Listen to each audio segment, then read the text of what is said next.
쉽고 재미있게 교육에 대한 감을 찾아드립니다. 교사가 풀어보는 교육에 대한 뒷이야기, 교육감. 오늘은 14번째 시간입니다. 안녕하세요. 오늘 중등임용 감독을 하고 또 새집 계약을 하고 온 안쌤입니다. 안녕하세요. 박쌤입니다. 안녕하세요. 오늘 저는 수면 내시경을 하고 와서 몽롱하게 앉아있는 최쌤입니다. 네, 자 바로 이제 2주간의 교육계 요약 소식 바로 전해드리도록 하겠습니다. 자, 지난 11월 23일 전두환 씨가 사망했는데요. 모교와 동문들은 따로 분향소를 마련하지 않기로 하였습니다. 역사적인 평가가 좋지 않은 데다가 코로나19로 인한 밀집을 우려한 것으로 판단됩니다. 자, 그리고 이재명 후보가 근무 시간 외에 교사 정치활동 보장 발언을 내놓자 교원과 학부모 단체들이 교원정치기본법 보장 입법을 촉구하고 나섰습니다. 이날 기자회견에는 7개 교육단체가 참여했는데요. 이들은 기자회견문에서 교사의 근무 시간 밖 정치활동 전면 금지제는 반교육적이라면서 그 근거로 국회와 지방의회의 유초중등 교사 출신 의원을 찾아볼 수 없어 교육잡법, 교육잡예산, 교육잡정책이 생겨났다고 비판했습니다. 이어 정치기본권이 없는 교사에게 민주시민을 길러내라는 말은 수영을 할 줄 모르는 교사에게 수영선수를 길러내라는 말과 다르지 않다면서 정치기본권을 박탈당한 교사는 정치의 세계에서 아이들의 교육적 이해관계를 대변하는 교사 본연의 과업을 수행하는 데서도 한계를 갖는다고 주장했습니다. 추후에 어떻게 해야 될지 좀 지켜봐야 될 것 같습니다. 전교조가 23일 오전 교육부 앞에서 교원 업무 정상화를 위한 시행령 개정 요구 기자회견을 열었습니다. 전교조는 교사에게 부과되는 행정 업무는 해마다 늘어 각종 사업과 그에 따른 행정 업무를 처리하느라 교육에 집중하기 어려운 실정이라며 수업과 연구를 해야 할 교사들이 각종 사업과 그에 따른 행정 업무를 처리하느라 정작 교육에 집중하기 어려운 현실을 더는 두고 볼 수 없다고 이야기하였습니다. 이어 교원 업무 정상화에 동의하는 교사 3만 17명의 서명과 전교조가 주장하는 시행령 개정안을 교육부에 전달했다고 합니다. 이 내용도 추후에 조금 지켜봐야 될 것 같습니다. 앞으로 온라인 교육 비율에 따라 대학의 교사, 교지 기준이 완화됩니다. 유은혜 부총리 겸 교육부 장관은 16일 정부 서울청사에서 이런 내용의 인재양석 정책 혁신 방안을 관계부처 합동으로 논의했습니다. 현재 대학 설립 운영 시에는 학생 수에 맞춰 교지, 교사, 교원, 수익용 기본 재산 등 4대 요건을 충족시켜야 합니다. 그러나 코로나19 이후 대학의 원격 수업 필요성이 강조되면서 이 기준에 대한 재검토가 추진되었다고 합니다. 4대 요건 가운데 우선 교지, 교사 기준 완화 문제가 논의되었습니다. 교육부 관계자는 구체적인 완화 비율은 내년 초 정책연구 발표 이후 확정되고 이어서 관련 제도도 정비될 것으로 기대한다고 말했습니다. 네, 전국에서 2년 만에 전면 등교가 시작되었죠. 우려했던 상황이 펼쳐지고 있는 것 같습니다. 18세 미만 청소년의 확진 상황이 성인을 웃도는 수준으로 밝혀졌습니다. 정부에서도 소아 청소년의 백신 접종을 올릴 묘안이 마땅히 마련되지 않은 상황이며 그로 인해 청소년 방역 패스도 지연되고 있는 상황입니다. 자칫 적정 시기를 놓치는 것이 아니냐는 우려까지 나오고 있습니다. 코로나19의 자세한 상황 뒤에서 살펴보겠습니다. 2022 개정 교육과정 주요 사항이 발표되었습니다. 이번 개정은 국민과 함께하는 교육과정이라는 비전 아래서 대국민 의견도 수렴하고 교육부, 국가교육회의, 시도교육감 협의회 간 협력적 거버넌스 구축을 통해서 개정 의견을 모았었는데요. 그래서 이전 상시 개정 때보다는 방향과 세부적인 내용이 굉장히 많이 바뀌었습니다. 포용력과 창의성을 갖춘 주도적인 사람이라는 비전 아래서 개정의 중점을 미래 사회가 요구하는 역량, 함량이 가능한 교육과정, 학습자의 삶과 성장을 지원하는 교육과정, 지역, 학교 교육과정 자율성 확대 및 책임 교육 구현, 디지털 AI 교육 환경에 맞는 교수학습 평가체제 구축으로 두고 있습니다. 특히 고교 학점제와 관련해서 더욱 주목을 많이 받고 있는데요. 조금 이따가 바뀐 내용 자세하게 살펴보고 이에 대한 저희 의견도 나눠보도록 하겠습니다. 많은 수험생들이 수능을 보고 긴장된 한 주를 보내셨을 텐데요. 다시 한번 수고했다고 말씀드리고 싶습니다. 이번 수능은 역대급 불수능으로 평가되고 있습니다. 난이도 조절에 실패했다는 분석이 이어지면서 수능 최저 학력 기준을 충족하지 못하는 사례도 늘어날 것이라는 전망이 나오고 있습니다. 그러한 영향으로 수능 최저 기준을 요구하는 논술 시험에 원서만 내놓고 응시하지 않은 학생들이 늘어나고 있는 상황이라고 합니다. 통합형 수능으로 치러진 이번 시험의 뒷이야기, 잠시 뒤 더욱 자세하게 살펴보겠습니다. 네, 사실 지난 2주간 큰 이슈들을 살펴보면 코로나19 이슈, 그리고 2022 개정 교육과정, 그리고 수능 이렇게 큰 세 가지 축이 있는데요. 그 외 기타 소식 이어서 전해드리도록 하겠습니다. 앞으로 학교의 학생과 지역 주민이 함께 이용할 수 있는 아동복지시설이나 다함께 돌봄센터 등이 들어설 수 있게 된다고 합니다. 시도교육감과 지방자치단체장이 협의하면은 어린이집을 학교에 설치하는 것도 가능하다고 합니다. 교육부는 이런 내용을 담은 학교 복합시설 설치 및 운영 관리에 대한 법률이 국무회의에서 의결되었다고 밝혔는데요. 자세한 부분은 뒤에서 다뤄보도록 하겠습니다. 다음은요. 정부가 학생 학부모에 의한 교사의 교권 침해가 발생했을 때 피해 교원 요청에 학교 교권보호회를 개최할 수 있도록 관련 법령 개정을 추진하였습니다. 이게 조금 더 선생님들의 교권을 보호해주기 위한 방향으로 바뀌어가는 건데요. 자세한 내용 이것도 뒤에서 다뤄보도록 하겠습니다. 서울시교육청이 공립초등학교 1학년 학급 중 20명 이상 과밀 학급을 2024년까지 전체의 10% 이하로 줄이겠다는 계획을 내놓았습니다. 조희연 서울시 교육감은 25일 기자간담회를 열고 관내 공립초등학교 1학년의 학급당 학생을 연차적으로 20명 이하로 배치한다고 밝혔습니다. 현재 서울 관내 공립초등학교는 563개교 가운데 1학년 학급당 학생 수가 20명 이하인 학교는 전체의 39.1%인 220개교입니다.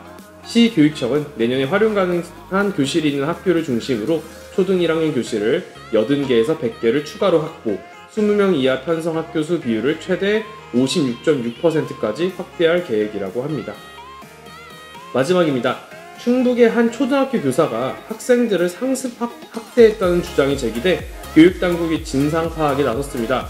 15일 충북도교육청 등에 따르면 청주의 모 초등학교 2학년 담임 A교사는 최근 한 학생이 만들기 시간에 제출한 작품이 수업 주제와 맞지 않는다는 이유로 발로 짓밟아 쓰레기통에 버리는 등 정서적 학대를 한 것으로 알려졌습니다.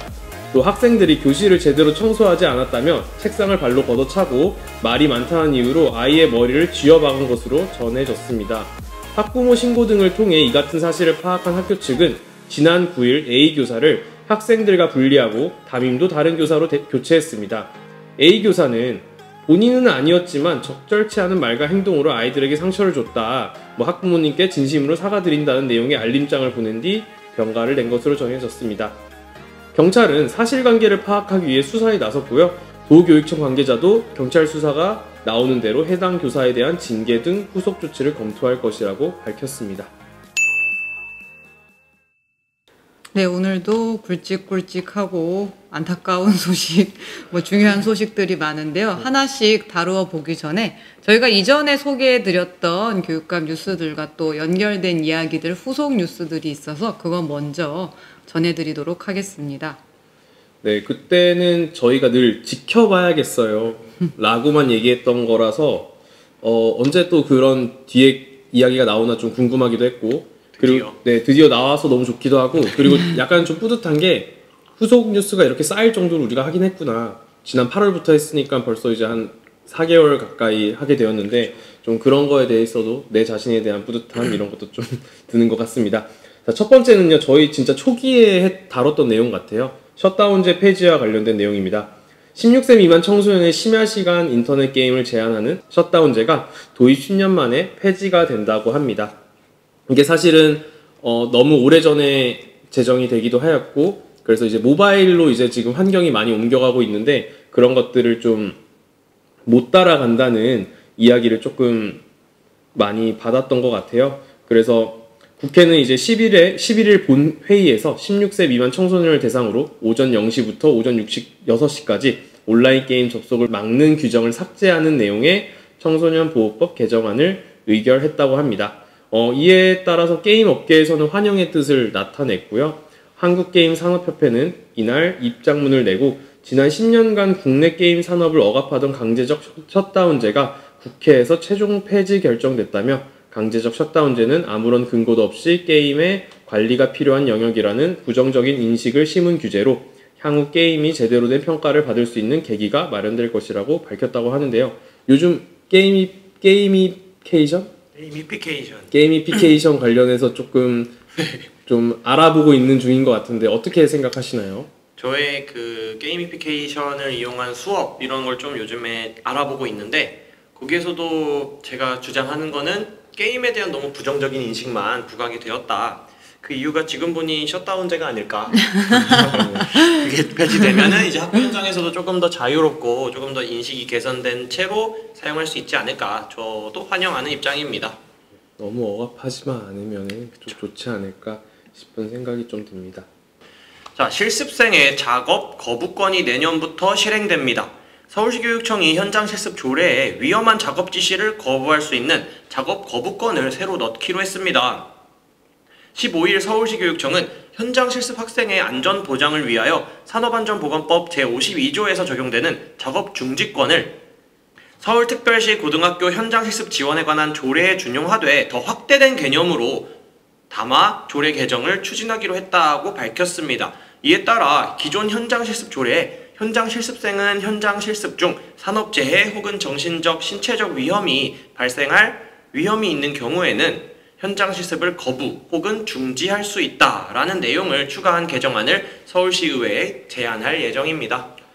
네, 다음은 수치스러웠던 사건입니다. 여직원들이 사용하는 화장실에 불법 촬영 카메라를 설치해 논란이 일었던 경기 안양의 교장이 파면된 것으로 확인되었습니다. 25일 교육계 등에 따르면 도교육청은 지난 17일 징계위원회를 열고 안양 A초등학교 교장 B씨에 대해 파면 결정을 내렸습니다. 아울러 도교육청은 그동안 교장 직무대리로 운영됐던 A초등학교에 다음 달 1일자로 새로운 교장을 발령해 학교 운영 정상화에 나설 방침이라고 합니다.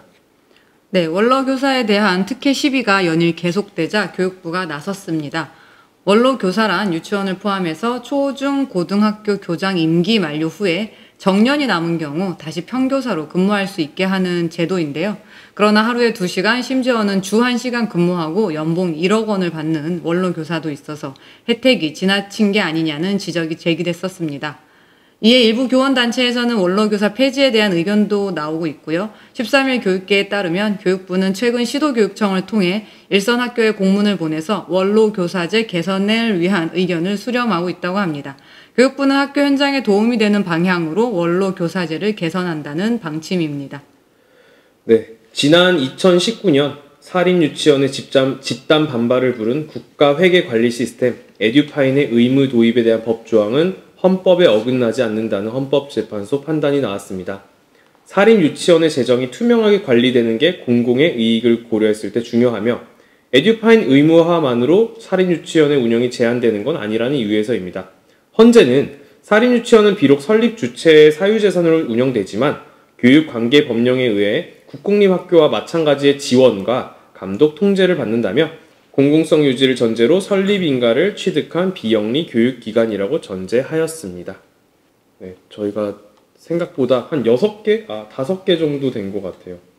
생각보다 많이 했네요. 그래도 뭔가 지켜보자는 거에 결론이 어쨌든 나오게 된 사건들이라서 좋네요. 많이. 사실 또 몇 가지는 또 새로운 지켜봅시다가 된 것 같기도 해서. 네, 이 실습생의 작업 거부권 같은 경우는 지금 서울시에서만 이렇게 좀 시의회 단위에서 하는 거니까 국회에서 좀 법안이 나왔으면 하는 바람도 있습니다. 그렇죠. 전면 개정이 돼서 이런 걱정이 없이 좀 이렇게 배우고 뭔가를 실습하고 하는 게 가능했으면 좋겠습니다.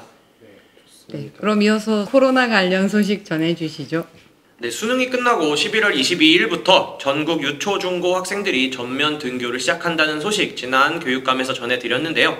기존에 1부터 4단계까지 거리두기에 따라 학교 내 인원 제한이 있었던 비율이 사라졌고요. 각종 학교의 방역 지침도 기준이 완화되었습니다. 그럼에도 우려되는 부분 바로 낮은 학생 접종률입니다. 저희가 사실은 학생 접종 관련해서도 이제 교육감에서 잠깐 다뤘던 적이 있었잖아요. 그러면 혹시 그 이후로 이제 학생 접종률이 어떤 상황인지 좀 얘기해 주세요. 네. 지금 영상이 촬영되고 있는 며칠 전인데요. 11월 24일 기준으로 소아청소년의 1차 접종률은 27.4%로 49만 7,362명, 접종 완료율, 그러니까 2차 접종까지 끝낸 완료는 1.3%에 불과한데요. 24,491명으로 여전히 낮은 수치를 유지하고 있습니다. 학교의 안전을 위해 접종을 계속 권고하고는 있지만 접종을 강제할 수는 없어 난감한 상황은 앞으로도 지속될 것으로 보입니다. 접종률이 이렇게 낮은 데서 오는 실제적인 피해가 있을까요? 네, 11월 기준으로 학생 코로나 발생률은 19세 이상 성인의 기준을 이미 넘어선 상황입니다. 최근 일주일의 통계를 봤을 때 10만 명당 발생률을 살펴보면 성인은 17명인 거에 비해서 소아청소년은 26.6명으로 집계되었습니다. 최근 한 달 사이를 살펴보면 같은 기준에 성인이 76명인 것에 비해서 소아청소년은 99.7명으로 확연히 큰 수치를 보이고 있습니다.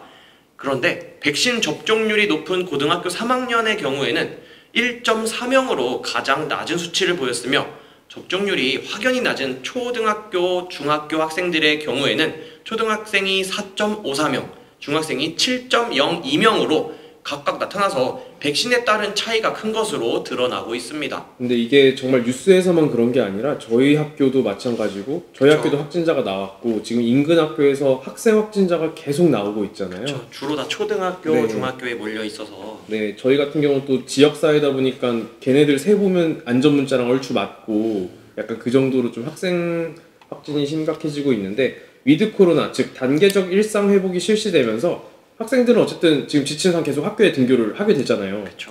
그럼 이제 학교 현장의 고민도 지금 점점 깊어질 것 같아요.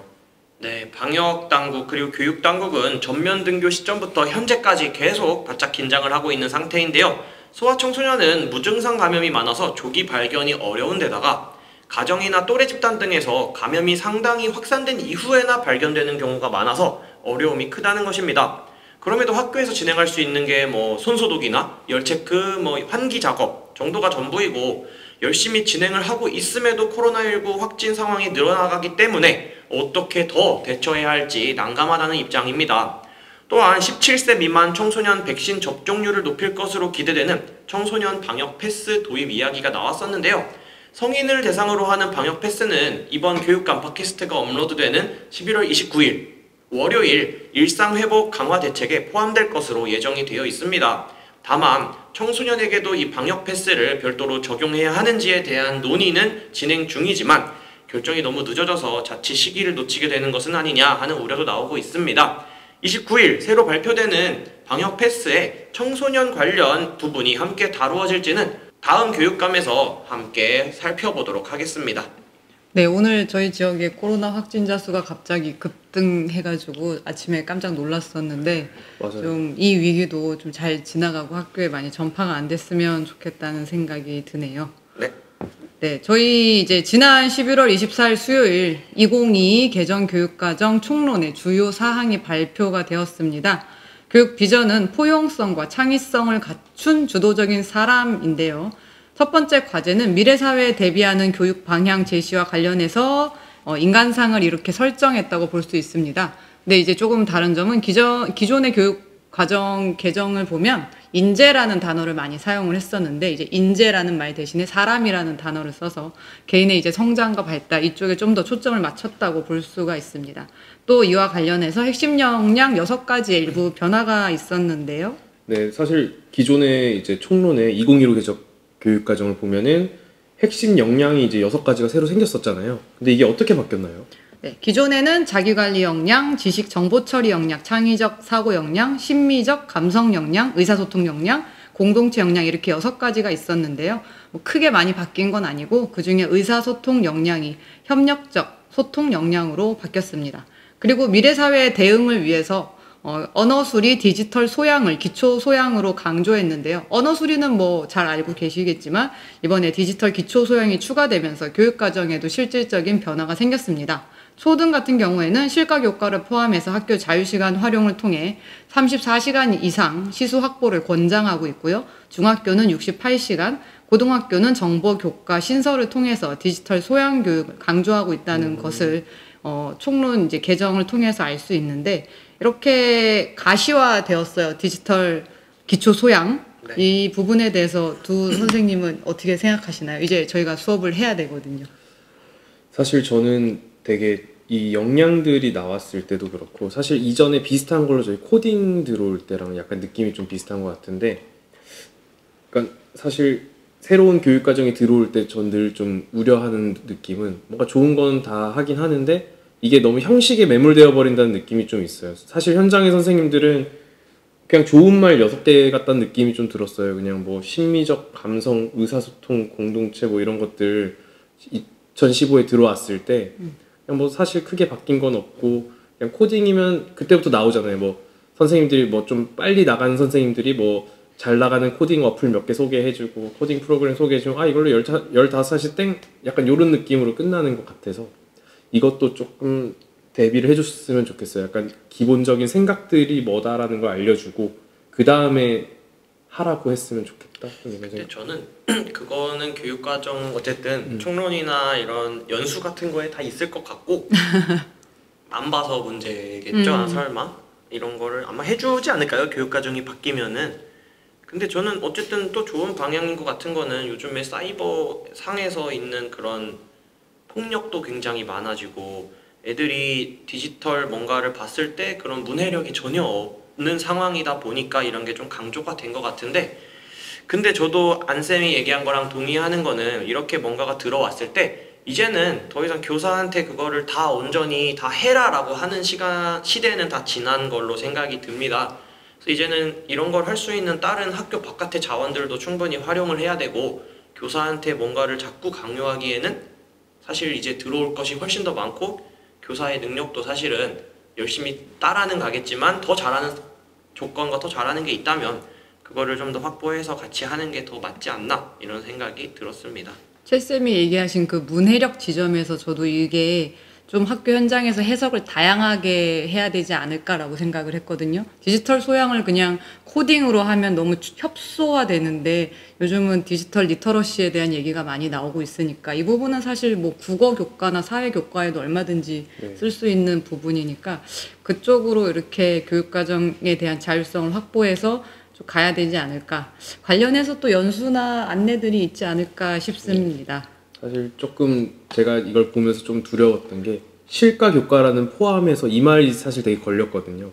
그러니까 근데 실과 교과에는 원래 포함이 되어 있으니까 거기에 이거 또 쳐준다 이거이지 않을까라고 생각했어요. 근데 안쌤이 걱정하는 지점이 뭔지 확실히 알겠는 게 일단 저도 이렇게 살짝 살펴보긴 했는데 5, 6학년에 지금처럼 코딩이 들어가 있는 것이 확대가 되는 것도 맞는데 이제는 3, 4학년부터 인공지능이 들어오는 걸로 알고 있어요.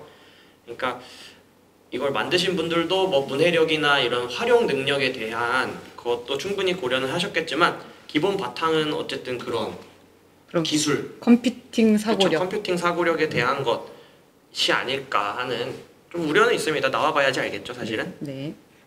또 뭐 이거 말고도 강조된 가치들이 있을까요? 네, 이제 크게 생태 전환 교육하고 민주시민 교육이 총론에서 강조가 되었는데요. 교육적 인간상이 뭐 더불어 사는 사람과 생태 전환 교육을 연계해서 교육 목표에 반영을 했고요. 또 현행 교육 목표에 진술되어 있는 민주 시민 교육 내용을 수정 보완해서 공동체 가치 역량 강화를 위한 교육을 내실화하고자 한 것 같습니다. 그래서 민주 시민과 생태 교육이 강조된 데 대해서 또 논란이 있기도 한데요. 어떻게 생각하시나요? 이게 민주 시민과 생태 교육이 강조되는 게 어떤 논란이 있었을까요? 그거 잘 모르겠는데 약간 좀 그런 너무 진보적인 교육 내용이 교육과정 총론에 반영되었다 뭐 이런 지점인 것 같아요. 그거를 문제 삼는 분들이 조금 이상한 것 같아요. 너무 편향적으로 교육을 바라보는 거 아닐까 싶은 마음이 드는데요. 저희 맨날 민주주의 국가라고 얘기를 하면서 민주 시민을 길러내는 거는 안 되는 건지 그리고 생태가 중요하다, 기후 위기다 이러는데 생태 교육을 하면 안 되는 건지 네, 그거에 대해서 조금 의문이 듭니다, 사실은. 저는 논란이 있는 것 자체에 좀 의문이 좀 있는 상황입니다. 네, 동감합니다. 그러면 두 분은 이렇게 가치가 강조된 데 대해서는 긍정적으로? 네. 그렇죠. 근데 이렇게 말을 해도 될지 모르겠지만 뭐 지금의 정권이 아닌 그 이전의 정권에서도 항상 민주시민 교육은 있어 왔고 생태 교육은 있었잖아요. 그렇죠. 그 교육 과정에서 강조하는 것이 조금 부담이 된다 이렇게 느끼시는 것 같지만 다 있었던 내용을 이제 시대 흐름에 맞춰서 개정한 것이지 이게 뭐 정권의 뭐 그거고 교육에 뭐 정치적인 이념을 심겠다 해서 이렇게 한 거라고 보는 거는 조금 억지스러운 면이 있지 않나. 네. 여기 이 영역 자체를 색안경을 끼고 보지 않았으면 좋겠어요. 빨간색이든 파란색이든 잘 모르겠는데 뭐 사회주의 교육을 할 수는 없잖아요. 네. 그렇죠. 뭐 그런 게 나오지도 않을 거고 네. 약간 좀 그냥 이렇게 공격이 아닌가 싶기는 합니다. 이거 논란을 다룰 가치가 없다고 생각을 합니다. 네, 좋습니다. 그럼 이번 2022 개정 교육과정에서는 이제 학교의 자율성 이거 늘 나오던 얘기인데 이번엔 조금 특별하다고 얘기를 들었어요. 어떤 내용들이 있을까요? 네, 지난번 교육감에서 교육법 개정에 대한 얘기를 말씀을 드린 적이 있었는데 법 개정의 주요 기조가 교육부의 권한을 각 시도교육청으로 이양하는 데 있었거든요. 마찬가지 이번 교육과정 개정에서도 그러한 기조가 그대로 있었는데요. 그래서 학교 교육과정 자율권에 대한 운영 근거를 총론에 지침을 마련했다고 합니다. 특히 초등학교와 중학교에서 학교 선택 과목을 개발해서 운영할 수 있도록 교육과정 편성 운영 지침을 개정한다고 합니다. 보통 선택 과목 개설 같은 거는 고등학교랑 관련이 있고 초등학교랑 중학교에서는 뭐 과목 개설은 굳이 생각하지 못한 부분이었는데 이번 개정을 통해서 초등학교, 중학교에서 학교 여건, 지역사회, 학생의 필요에 맞춘 선택 과목 신설과 운영이 가능하다고 합니다. 이렇게 교육과정에 대한 권한이 각 교육부에서 각 시도교육청, 시도교육청에서 각 단위 학교로 이양하는 분권화, 자율화 이 방향에 대해서 어떻게 보시나요? 바람직한 방향이라고 보는지 혹은 또 뭐 우려되는 또 지점은 없는지. 근데 오히려 그 예시 중에 하나잖아요. 뭐 초등학교에서 뭐 선택 과목을 운영할 수 있다. 중학교에서 사실 뭐 고교학점제를 한다는 거에 대해서 많이 다뤘잖아요. 저희가 그 다루는 거에 대해서 뭐 더 지켜봐야 될 입장이고 거기에 대한 의견은 뭐 아직 저는 없지만 겪어본 게 아니라서 초중을 이제 같이 저희 학교에서 겪어보면서 드는 생각은 차라리 초중에서 이런 거 선택 과목을 개설하고 좀 더 다양하게 할 수 있잖아요, 사실. 그렇죠. 좀 더 뭐, 자유롭죠, 어떻게 그렇죠. 보면. 저 해서 이런 거면은 만약에 프로젝트 같은 것도 교과가 개설이 될 수 그렇죠. 있는 것 같고, 네, 맞아요. 뭐 바다생 되게 해서 교과를 하나 만들 수도 있고 한 학기 내내 더 좋은 것 같고 이런 자율성을 위해서 시도교육청에 조금 더 자율화를 해주고 분권화를 해주고 이양해 준다는 거는 환영할 만한 입장이지 않나 생각이 듭니다. 저도 사실 그냥 이건 저의 의견이지만 종국에는 그 학교가 그 학교만의 컨텐츠들을 다 가져가야 된다고 생각을 해요. 그렇죠. 그러니까 뭐 그래서 어떻게 보면은 입학을 할 학생의 가치에 맞춰서 학교를 골라갈 수도 있어야 된다고 생각을 하고 이 학교는 여기에 특화돼 있고 저 학교는 저렇게 특화돼 있으면 우리 아이와 우리 가족은 이런 방향을 추구해. 그럼 이 학교에 보내자. 전 이 정도까지가 제가 생각하는 좀 이상적인 모습이라고 생각하는데 이게 잘 정착이 되면은 너무 좋을 것 같다고 생각을 하고요. 그 시작이 이제 2022 교육과정이 되었으면 좋겠다고 생각을 하고 조금 우려되는 지점은 이제 이게 아무래도 저희 모든 학부모님들과 그런 전국에는 약간 입시랑 이게 관련이 좀 될 수밖에 없잖아요. 그 입김을 학교가 완전히 무시하기가 어려울 것 같다. 물론 뭐 다른 걸 안 하겠다라는 건 아니지만 약간 그런 약간 또 입김이나 의견을 또 너무 국영수 줄이는 거 아니냐, 약간 너무 애들 놀리기만 하는 거 아니냐라는 생각들이 조금 걱정이 좀 되게 돼요. 그런 부딪힘도 좀 있지 않을까. 기존의 학력관과 새로운 학력관과 미래 사회에서 요구하는 역량과 그에 맞추는 교육과정 개정 그 사이에서 어떤 갈등 지점이 발생한다 할 수도 있겠다라는 네. 걱정을 해주시는 것 같은데 저는 이렇게 마찬가지 저도 분권화, 권한이임 뭐 그런 거 다 찬성하는데 반대되는 입장에서 그냥 우려되는 걸 하나 생각을 한다면 공교육이니까 공교육이 지향해야 되는 공통 가치 위에서 특색적인 걸 좀 쌓아야 된다고 생각을 하는데 가끔 보면 자율성을 근거로 마음대로 하는 게 교육이라고 생각하는 건 저는 좀 그 지점은 좀 반대하는 데가 있거든요. 그래서 그것도 그냥 특정 일부의 뭐 몇 명의 모습이겠죠? 문제지. 사실 공교육기관이기 때문에 국가교육과정은 있을 거 아니에요. 이렇게 실행이 돼도. 그렇겠죠. 그리고 선생님들 보고 맘대로 하라고 해도 사실 그렇게 많이 벗어나지는 않으셔가지고 그러니까 권한을 학교에서 결정할 수 있게 해준다라는 지점은 좋은 것 같긴 한데 근데 막상 또 저도 학교에서는 교육청 보고 또 결정해 달라고 하는 경우들도 은근 또 많다고 하더라고요. 그래서 그런 이제 실질적인 문제들은 이후에 도입이 되면 보일 것 같기도 합니다. 네, 좋습니다. 그러고 나서 이제 또 분권화 다음으로 이제 교육과정 유연화, 유연성 이런 내용으로 또 가시적인 내용이 또 있다고 들었어요. 바뀐 것들이. 네, 이건 이제 권한이임이랑 크게 바뀐 거는 그거랑은 상관이 없는데 초등학교 1학년의 경우 입학 초기 적응 활동하고 창의적 체험 활동이 중복되는 경우가 있었는데 그걸 좀 개선을 하고 국어 시간을 활용해서 한글 헤드 교육을 강화한다고 합니다. 그리고 초등학교 1, 2학년에 안전한 생활 교과가 있는데 거기에 이제 성취 기준과 내용 요소를 통합해서 기존 교과, 기존 뭐 즐거운 생활, 뭐 바른 생활 거기랑 통합 교과와 연계해서 생활 중심 안전 교육으로 재구조화한다고 하고요. 그리고 즐거운 생활 교과가 조금 놀이, 실외 놀이와 신체 활동 내용을 강화해서 교과를 재구조화하고 교과 시수가 기존보다 좀 많아진 144시간으로 편성되었다고 합니다. 또 중학교는 자유학기제를 지금은 한 학기를 하던가 한 학년을 하던가 그 지역에서 선택할 수 있게 되었었는데 이제는 한 학기만 하고 2개 영역으로 통합해서 운영을 하되 대신 3학년 2학기에 고등학교랑 연계한 진로 연계 학기를 운영한다고 합니다. 그리고 중학교뿐만이 아니라 초등학교 6학년, 고등학교 3학년도 진로 연계 학기를 도입한다고 합니다. 그리고 지금 창의적 체험활동이 4가지 영역 자동봉진으로 이루어져 있는데요. 이게 자율자치 한 영역, 동아리, 진로 이렇게 바뀌면서 봉사는 이제 진로에 포함돼서 새 영역으로 이제 편성이 된다고 합니다. 이렇게 좀 초등 같은 경우 세부적인 내용이 되게 많이 바뀌었잖아요. 크게 바뀌네요. 네네. 뭐 창체 영역 바뀐 건 사실 뭐 큰 문제가 아닐 수는 있는데 안전한 생활 교과가 이제 재구조화된 부분 그리고 진로 연계 학기가 도입되는 부분 이런 것들에 대해서는 또 어떻게 생각하시나요? 안전한 생활은 사실 뭐 학문적인 근거가 있는 교과라고 보기는 어렵잖아요. 그렇죠.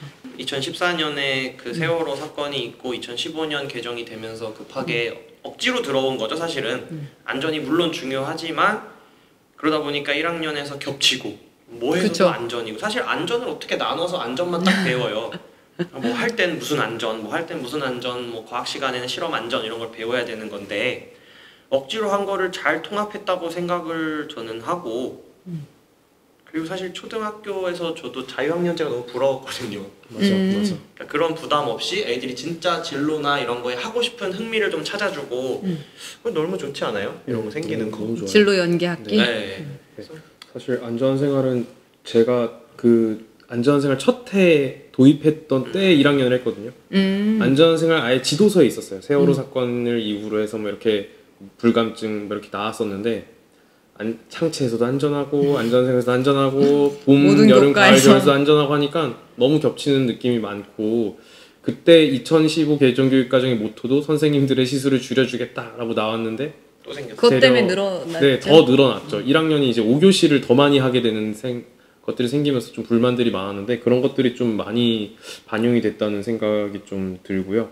그리고 창체도 사실 전 되게 좀 놀랬어요. 사실 이거 찍기 전에 이거 저도 먼저 좀 보면서 창체가 바뀌는 거가 조금 놀랐는데 이게 봉사활동이 사실은 되게 애매하잖아요. 되게 너무 애매한 게 뭐 어디 뭐 대회 나갔다 와서 뭐 쓰레기 주운 것도 봉사활동이고 약간 막 그렇게 되는데 이게 약간 진로라는 틀에 좀 들어가고 같이 좀 하면은 조금 더 선생님들이 좀 편하게 할 수 있지 않을까? 학생들도 조금 더 진짜 내실 있게 할 수 있지 않을까? 뭐 그런 생각이 좀 듭니다. 우려되는 거는 초등의 경우는 사실 봉사가 큰 의미가 없기 그렇죠. 때문에 그렇게 그렇죠. 할 수 있는데 고등학교 이제 이런 식으로 가다 보면은 봉사 활동도 어쨌든 자기의 그 한 줄 스펙이 되는 시대가 됐잖아요. 그렇죠. 뭐 그것도 개선이 된다고는 하지만 근데 진로에 그게 포함되면은 정말 정말 진로의 스펙이 되는 거 아닌가? 그쵸. 나의 대학 진로에, 나의 미래 의사가 되려는 진로에 나의 그 생기부를 하는 그 관리하는데 봉사활동이 사실 봉사가 있으면 좋지만 봉사를 이렇게 굳이 기록해주는 게 봉사인가 싶은 마음이 또 맞아요. 들고요. 이 또한 아까 말씀드렸던 그 교육 간의 충돌과 또 관련이 있는 것 같기도 합니다. 뭐 어쩔 수 없죠 뭐.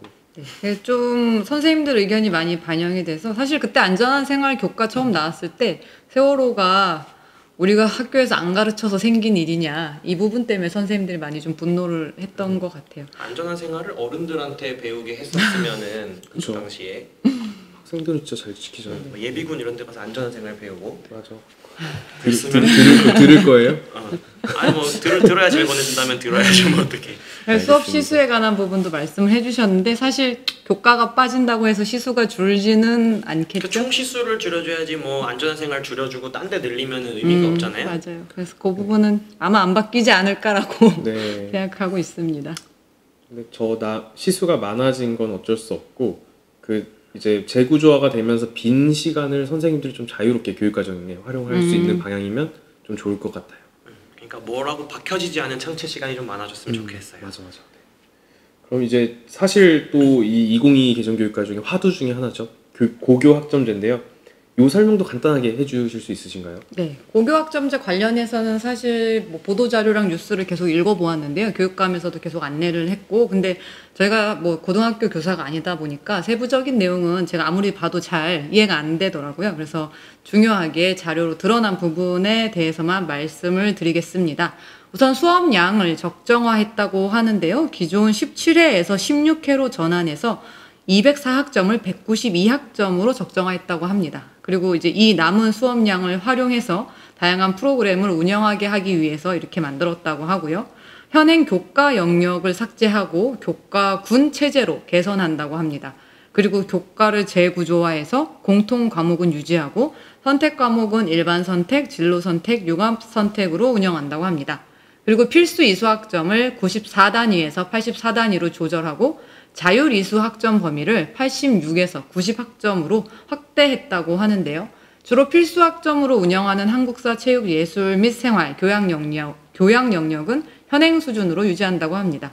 이렇게 교육과정 선택의 자율권을 보장하면서 또 평가 부분에서도 같이 변화를 가져오려고 하고 있는 것 같아요. 근데 평가라고 하면은 사실 뭐 입시를 떠올리게 되고, 그렇죠. 뭐 내신도 신경 쓰고 뭐 수능도 있고 한데, 사실 교과에 대한 평가를 내신이라 부르는 거잖아요. 그럼 내신에 대한 평가는 어떻게 변화하게 되나요? 네, 현재 고등학교는 정규 분포 곡선을 그리는 9등급 석차 등급제, 즉 상대평가가 이루어지고 있는데요. 초등학교나 중학교처럼 절대평가인 성취평가제를 확대 도입하려고 하는 것 같아요. 2019년에는 진로 선택 과목을 성취평가제로 시작을 했는데 2025년부터는 전체 선택 과목을 성취평가제로 운영한다고 합니다. 과목을 이제 이수하는 기준은 수업의 3분의 2 이상 출석, 학업 성취율 40% 이상 충족 시 학점 이수가 가능하고요. 미이수자 발생 시 보충 이수를 지원하게 되어 있습니다. 2025년 입학생부터 공통 과목은 성취평가제와 석차 등급제 두 가지를 병행 운영한다고 합니다. 이렇게 고등학교가 성취평가제로 도입되는 것에 대해서 어떻게 생각을 하시는지 잘 모르긴 하겠지만, 네.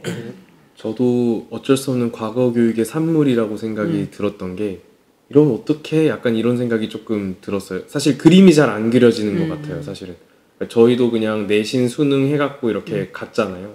근데 정말 이 내신 수능이 옳은지에 대해서도 잘 모르겠고, 이게 절대평가가 된다면 학종이라고 해야 될까요? 그런 비중이 좀 커질 것 같기도 한데, 지금 학종 자체가 사실은 그 스펙 넣기에 되게 과열돼 있어서 그러면 또 소외되는 사람들이 생기지 않을까, 뭐 이런 생각이 들기도 하고, 정확하게 그림이 잘 그려지지 않은 상황인 것 같습니다. 제가 뒤에서 소개해드릴 내용과도 좀 관련이 있는데, 그러니까 어쨌든 대입 제도 자체가 지금처럼 유지된다면 이건 절대 불가능한 정책이고, 대입 제도의 개선 또한 지금 거의 발표가 됐잖아요. 된 상태고 2028년부터 대입 제도안이 실시가 된다고 하는데, 그 전까지 이제 또 그 뒤에 나중에 자세히 소개해드리겠지만 이제 교육감들도 그 부분에 고민을 하시고 하는 것 같아요. 그래서 저는 그렇게 개선되는 것이 성공적이라면 이거를 이렇게 적용하는 거에 큰 문제는 없지 않을까. 물론 반발은 심할 것이고, 지금 이 제도에 익숙한 학생들과 학원의 강사들도 마찬가지일 거고, 학부모들도 교사들도 반발이 많겠지만, 사실 언제까지 우리 잘못을 알고 있으면서 계속 유지하는 거잖아요. 이렇게 수능이고 뭐 내신이고 비교해가면서 순위를 나해가지고 어쨌든 간에 한다는 거, 우리 학교란다. 우리 교육은 이게 문제야, 뭐 대입시가 전부잖아 라고 하는 거 모두가 다 알면서도 하고 있다면 조금 새로운 시도를 해보고 그에 대한 대안을 하면서, 무조건 반대할 게 아니라 그럼 대안을 얘기하면서 보완해 나가면은 되지 않을까. 뭐 수능도 처음 생겼을 때 욕 많이 먹었을 거 아니에요. 그렇죠. 저 아는 고등학교 선생님이 성취평가제 이런 거 다 찬성하는데 이게 입시랑 연결되면 그러면 망할 것이다라고 얘기를 하시더라고요. 그러니까 뭐든 입시랑 바로 이렇게 연결이 되는 순간 그때부터 힘들어질 거니까 결국은 대입에 대한 것, 오히려 성취평가제를 근거로 대입의 개선을 요구할 수도 있을 것 같다는 생각이 드네요.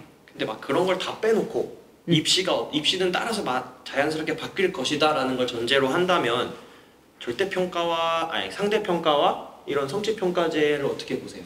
저는 학생 개개인의 발달이나 성장을 보려면 절대평가가 의미가 있지 않나 싶어요. 상대평가는 그 반 안에서 나의 기준인데 그걸 세워서 의미가 없잖아요. 선발의 목적이 아닌데. 그래서 고등학교 학생들도 대학에 선발하기 위해서 우리가 그 줄을 세우는 거지, 선발이 목적이 아니라면 학생 개개인의 상태를 보고, 그리고 점점 저희 교육과정이 맞춤형 개별화 교육과정으로 바뀌고 있잖아요. 그 관점에서 본다면 상대평가는 좀 의미가 없지 않나 그런 생각이 있습니다. 저도 비슷하게 생각을 하는 게, 사실 그런 것들 있잖아요. 지금 제가 오늘 중등임용 감독하고 와서 그런지 모르겠지만 왜 정말 수많은 사람들이 공무원 하려고 할까? 그러니까 물론 뭐 사회 안전망의 부재 이런 걸 떠나서 정말 내가 그냥 대학교에 갔는데, 다 간다 해서 갔는데 뭘 해야 될지를 모르겠는 거죠. 저조차도 교대 가기 전에 그랬거든요. 일단 성적만 올려놓자. 성적 올려놨는데 내가 뭘 좋아하고 뭘 해야 될지를 모르겠는 거예요. 그냥 내 목표는 그냥 등급을 높게 가는 것 뿐이었던 거죠.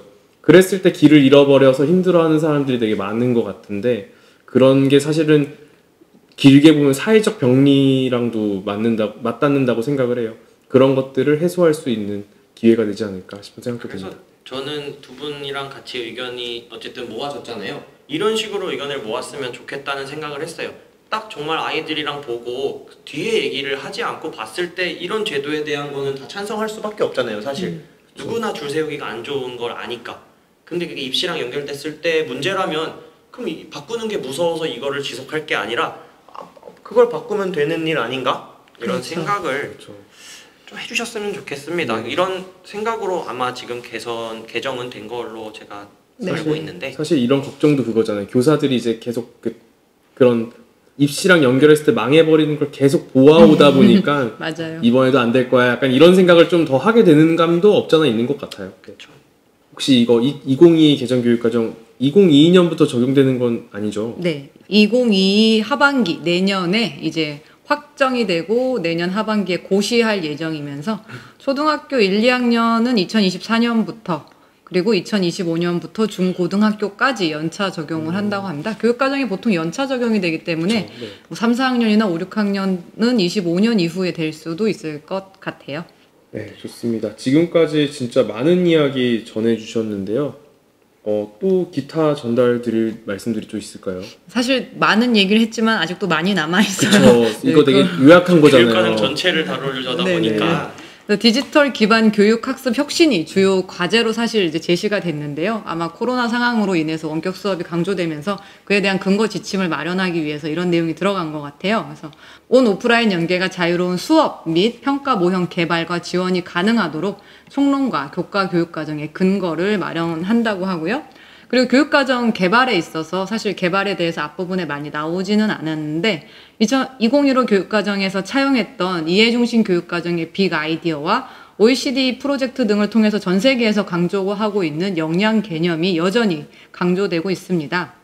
그래서 2022 교육과정이 고시되면 역량 중심 교육과정, 역량 기반 평가, 그리고 뭐 빅 아이디어 이런 것들이 지금보다 좀 더 실질적으로 강조되지 않을까 그런 생각이 들고요. 시간 관계상 직업계 고등학교 교육과정 개편이나 학교 스포츠 클럽 활동 개선, 특수교육 교육과정 개선에 대해서는 전해드리지 못했는데요. 지금 팟캐스트를 들으시는 많은 분들께서 교육부 보도자료와 교육과정 개정에 대한 여러 뉴스를 찾아보시고 내용을 꼼꼼하게 살펴보시면 좋을 것 같습니다. 교육과정 고시가 되기 전까지 현장 교사들의 의견이 계속해서 개진한다면 좀 더 현장 친화적인 내용으로 개정이 되지 않을까 싶습니다. 사실 궁금한 거 하나 있는데 저희 의견 받아가셨잖아요. 2022 교육과정 막 참여하시고 그러셨잖아요. 네네네.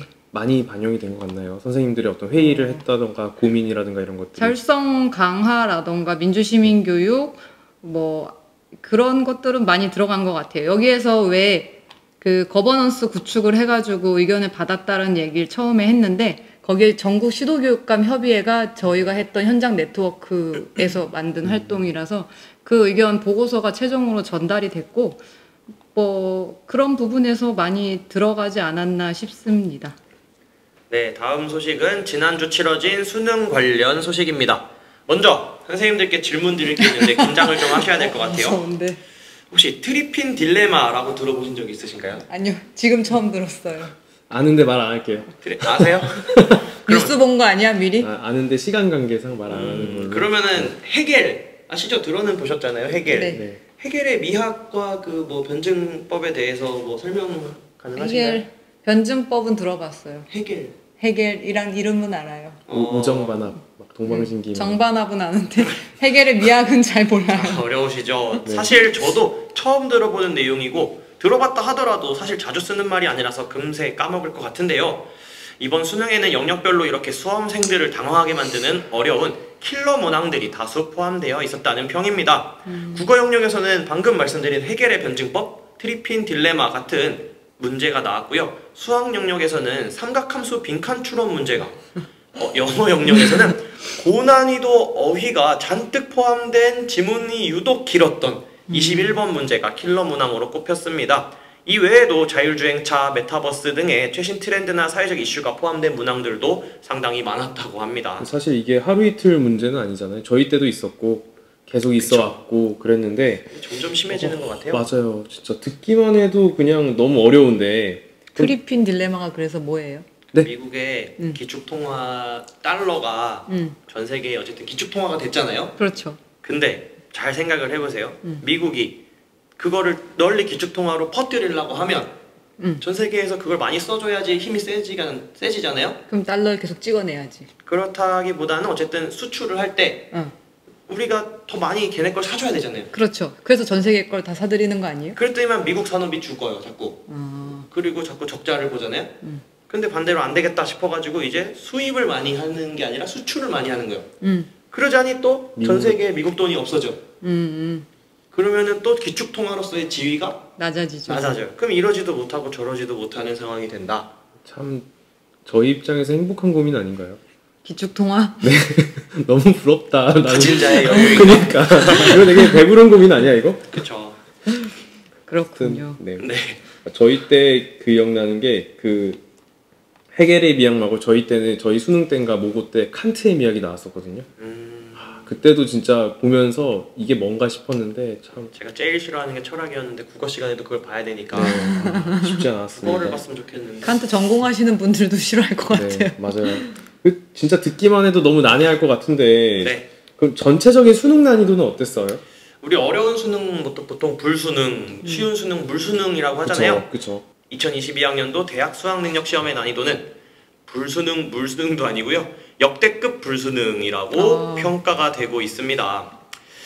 출제위원장은 수능 당일에 예년의 기조를 유지했다라고 입장을 밝혔고 수능 당일 국어 시험이 끝난 직후에 교사들과 입시 업체들도 작년 수능이랑 비슷하거나 약간 쉬운 상황일 것 같다라는 평을 냈는데 실제 수험생들이 느끼는 난이도는 전혀 달랐습니다. 앞서 말씀드린 헤겔의 변증법, 기축통화 같은 소재가 수험생들한테는 정말 생전 처음 들어보는 말일 수도 있잖아요. 눈높이와 전혀 맞지 않았다는 의견이 많았고요. 난이도가 어려워서 수능 1등급 커트라인이 82에서 84점? 네, 이게 국어가요. 수학은 83에서 86점으로 예상되는데 작년 같은 경우는 국어가 88점, 수학이 92점이었던 거에 비해서 크게 하락한 수준입니다. 절대평가로 진행되는 영어 영역도 1등급 비율이 5, 6% 정도로 작년에 12.7%에 비해서 절반 이상 줄어들 것으로 예상하고 있습니다. 되게 많이 어려워진 것 같은데요. 80점대가 1등급이라고? 그렇네요. 정말 절대평가인가? 네, 이렇게 수능이 어려우면 그 뒤에 입시 상황도 크게 달라질 것 같은데 어떤 이야기가 나오고 있나요? 네, 먼저 수시 전형에서 큰 변화가 있을 것 같다는 전망이 나오고 있습니다. 수능 최저 학력 기준을 충족하지 못하는 수험생들이 많아질 거라는 전망입니다. 이런 경우에는 사실 수시에서 다 모집을 할 수 없기 때문에 추가 합격자가 많아지게 되고 다 모집을 하지 못하게 된다면 선발 인원을 정시 모집 인원으로 넘기게 되는 수시 2월 현상이 증가하게 될 것 같습니다.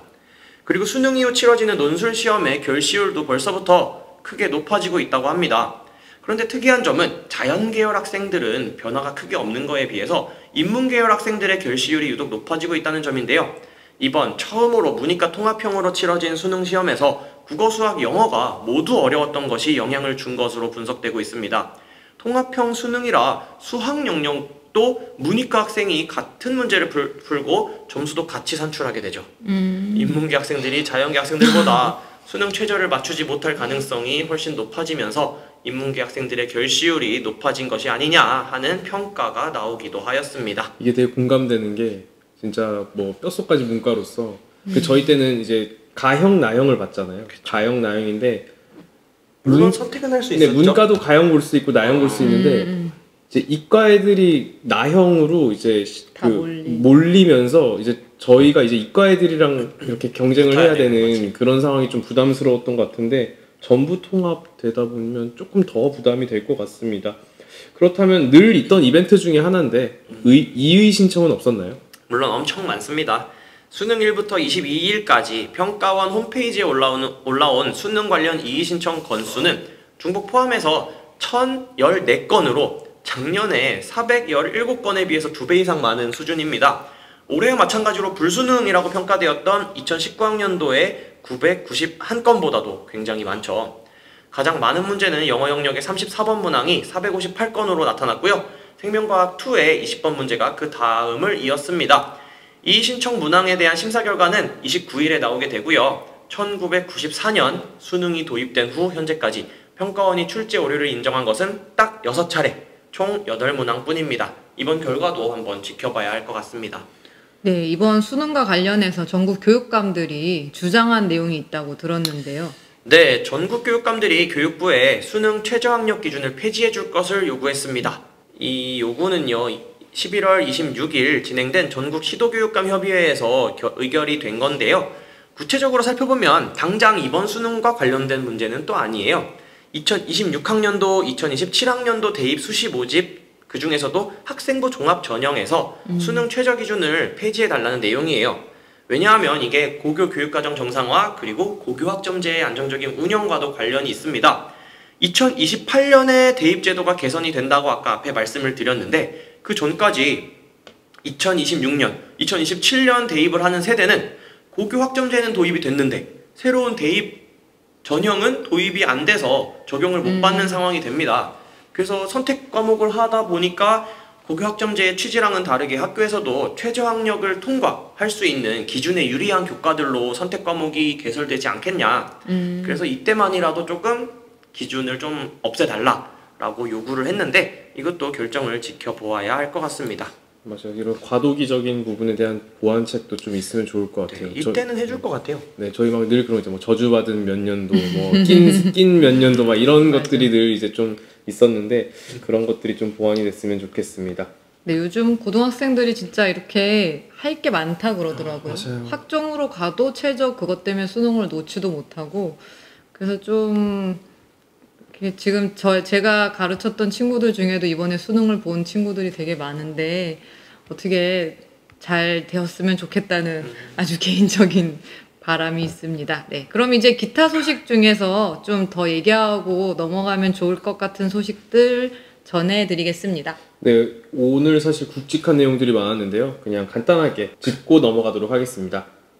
첫 번째는요, 아까 말씀드렸던 학교 복합시설과 관련된 내용입니다. 앞으로 학교에 학생과 지역 주민이 함께 이용할 수 있는 아동복지시설이나 다함께 돌봄센터 등이 들어설 수 있게 된다고 합니다. 시도교육감과 지방자치단체장이 협의하면은 어린이집을 학교에 설치하는 것도 가능해진다고 합니다. 교육부는 학교 복합시설 설치 및 운영 관리에 대한 법률, 짧게 말해서 학교 복합시설법 시행령 제정안이 16일 열린 국무회의에서 의결이 되었다고 합니다. 이거 대통령 재가를 거치면 바로 공표 즉시 시행이 된다고 합니다. 너무 말이 어려운데 적당히 알아들으셨을 거라고 생각합니다. 네. 학교는 학교면 좋겠는데 학교 복합시설이라면 학교 은행도 생기고 뭐 학교 병원도 생기고 학교 CU 생겼으면 좋겠네요. 학교 편의점, 네. 학교 공항. 네.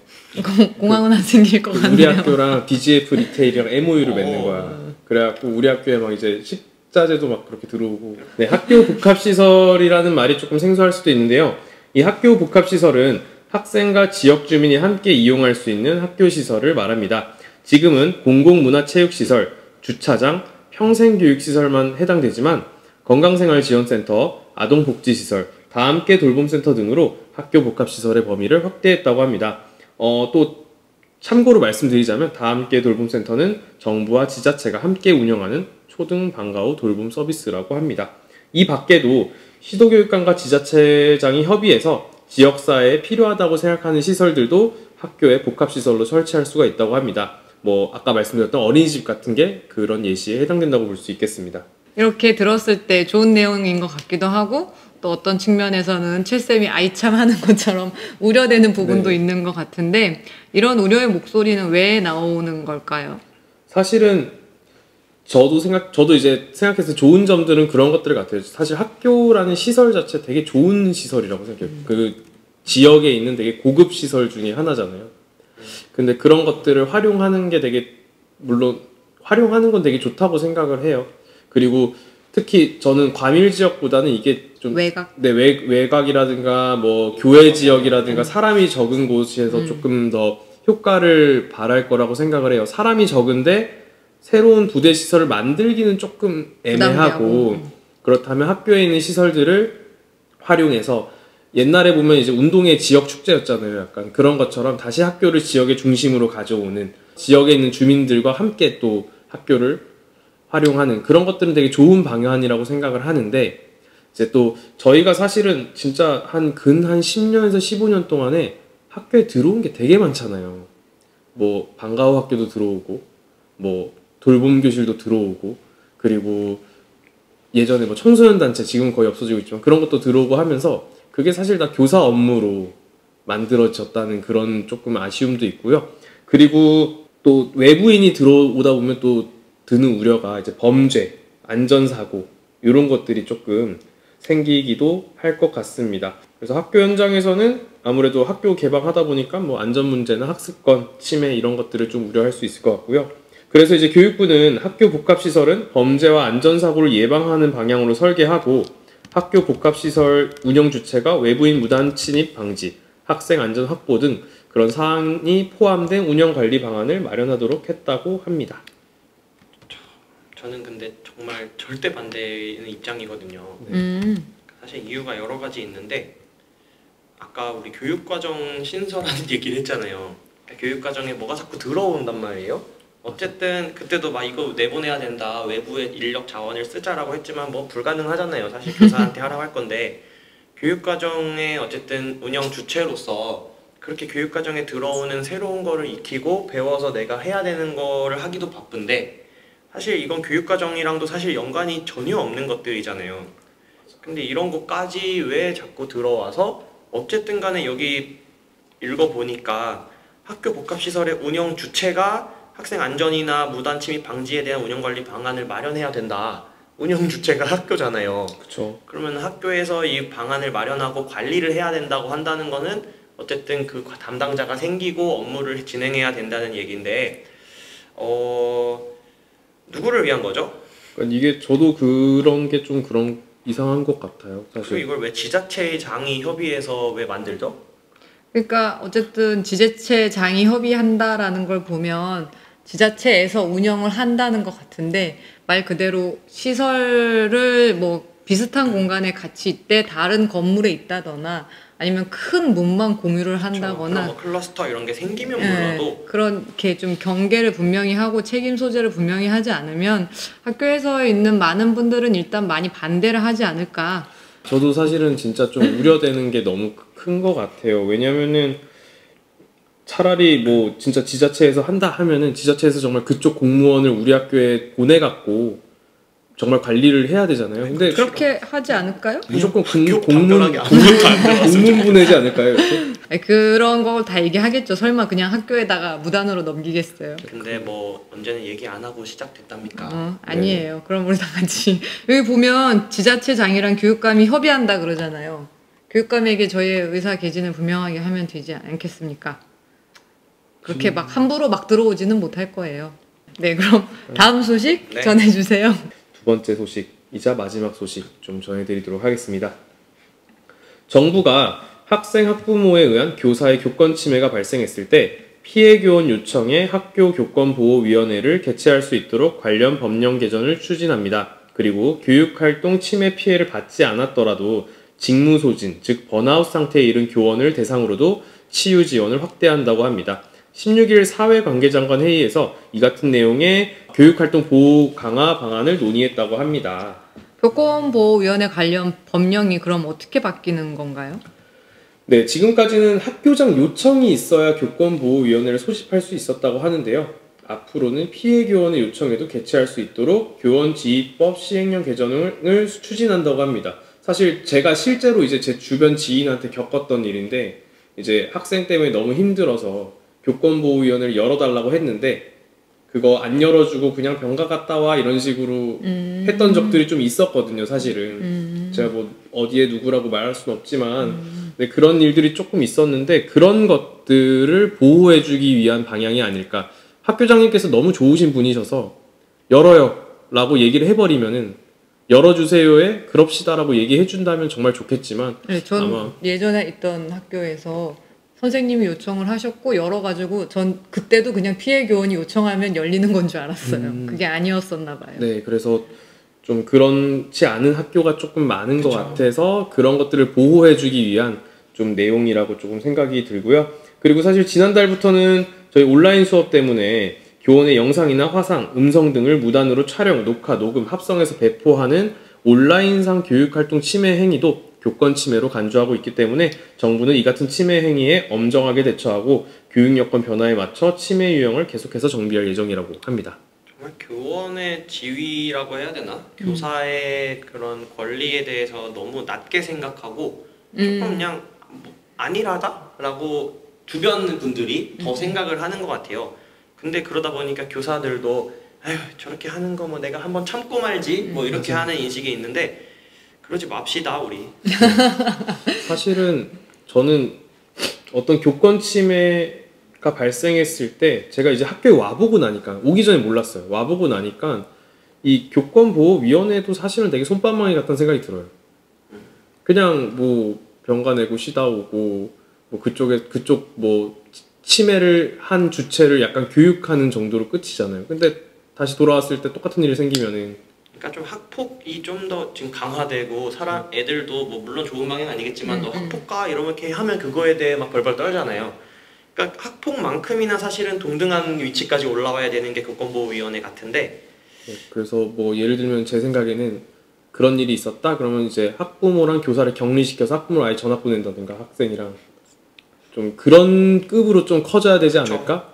아니면 정말 보내는 건 아니더라도 아니면은 조금 더해서 뭐 경찰의 약간 접근 금지 명령 뭐 이 정도까진 가야 되지 않을까? 제가 그냥 봤을 때 뭘 일반화하진 못하겠지만 대부분의 분들은 상식의 범위 안에 계신 것 같아요. 그렇죠.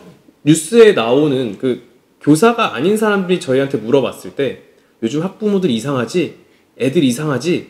라고 했을 때 난 아니야 라고 얘기를 해요. 뉴스에 나오는 건 진짜 소수잖아요. 그렇죠. 근데 그 소수가 진짜 정상의 범위 밖에 있는 사람들이잖아요. 그렇다면은 걸려봐. 진짜 난리 나는 거잖아. 1년이 난리가 나는 거잖아. 그러면 그런 사람들에 있어서 교사가 뭐 정말 뭐 병가 갔다 올게요, 뭐 치유받고 올게요 이게 아니라 정말 격리. 그렇죠. 법적인 그런 대응까지도. 네. 그래서 교사라는 그런 직업이 조심해야 되는 직업도 맞긴 하지만 나를 보호하기 위해서 무슨 제도라도 있는 걸 다 긁어 모아서 이용해야 되는 위치이기도 하다. 왜? 그냥 모든 사람은 그렇게 할 수 있는 거니까 교사라서 그걸 못하고 있는 상황이 좀 더 많은 것 같고, 교권보호위원회도 있고 사실 뭐 학부모를 상대로 소송도 걸 수 있잖아요. 네, 사람 대 사람으로 명예훼손. 명예도 훼손하는 거고 사실 공무의 집행도 방해하는 거고 내가 살아야 애들도 잘 가르친다 생각을 합니다. 맞아요. 내 몸이 먼저입니다. 뭐 좀 더 뭐 뒤에 소식 좀 알려주시겠어요? 약간 뭐 이제 번아웃 관련해서 조금 구체적인 좀 내용들이 나왔어요. 사실 번아웃 되는 선생님들이 좀 많이 계신 것 같아요, 주변에. 그럼요. 진짜 처음에는 막 되게 열심히 하다가도 약간 그런 적 있지 않나요? 그러니까 내가 한 2년, 3년 전에 봤을 때는 진짜 막 열정적인 분이셨어. 근데 이게 어쩌다 보니까 인사이동이 있다 보니 이렇게 떨어졌다가 다시 만났는데 막 사람이 약간 폐잔병처럼 돼 있는 거야, 약간. 많죠. 막 그런 경우들이 있잖아요. 그러면서 뭔가 좀 힘든 일들을 그간에 겪으셨겠다.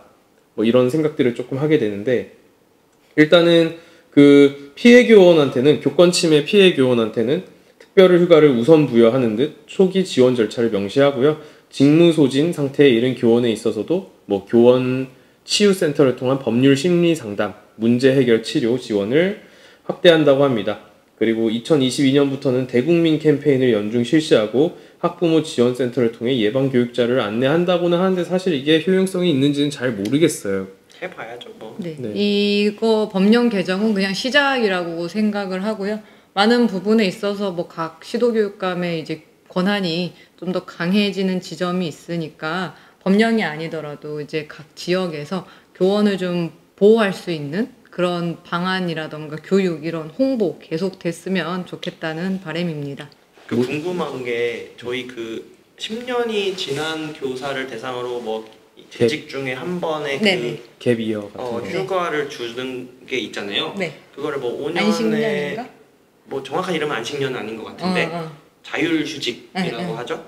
그래서 그걸 5년 이상의 교사로 바꾸고 뭐 재직 기간 중 2번으로 바뀐다고 뭐 개정이 된다고 들었던 것 같은데 추진한다였던 그 것 소식이 같은데 그렇게 허무한 추지였나에서 끝나는 거였나요? 아직 저희가 기대하고 있었는데. 네 아직은 안 나온 것 같아요.